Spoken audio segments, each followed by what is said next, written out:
your service. As a veteran, you would think that I like this, but it's me we're talking about. I don't like it. Here's the thing. I wasn't drafted. I volunteered. So you can say, well, that's even more noble. That's true. But nobody put my arm behind my back and made me do that. Also, I got a paycheck. I got benefits.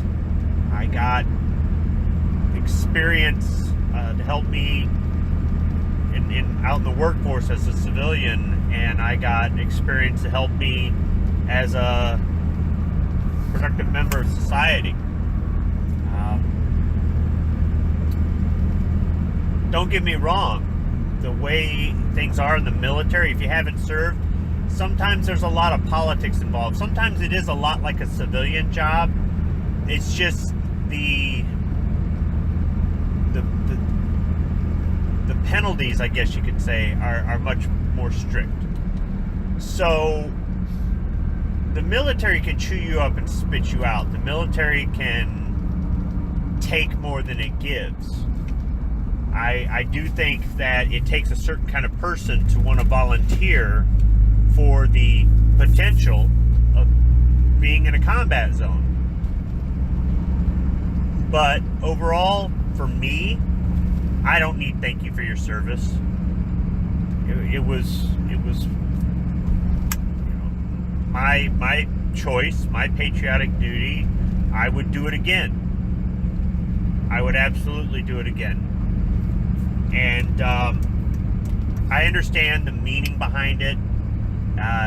It was so that we don't forget our veterans like we did when they came home from Vietnam. The way they were treated when they came home from Vietnam was wrong.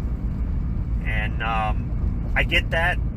I do, but I think some people say it almost as a pleasantry.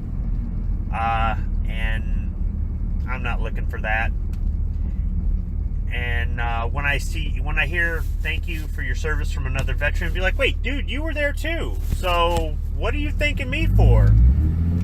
Oh, well, you did a tougher job. So what?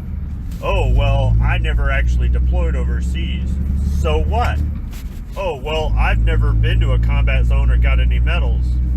So what? You showed up, you did your job, you took the chance. How many guys enlisted in the military as a cook and said, ha, I'll never get shot at? And did. Okay? Everybody takes that risk. Some people actually go through it, some people come close to it, and some people never do.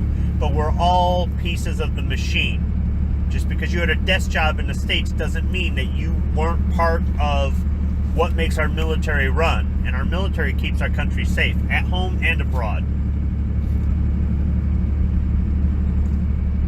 So if I don't say thank you for your service back to another veteran, because sometimes I don't, it's only because I just feel awkward hearing it from somebody else who made the choices I made. It's just awkward. And when somebody says thank you for your service, who you can obviously tell they never served, I don't necessarily say you're welcome. I say it was my pleasure. And sometimes I say I'd do it again. So that's just my take on thank you for your service.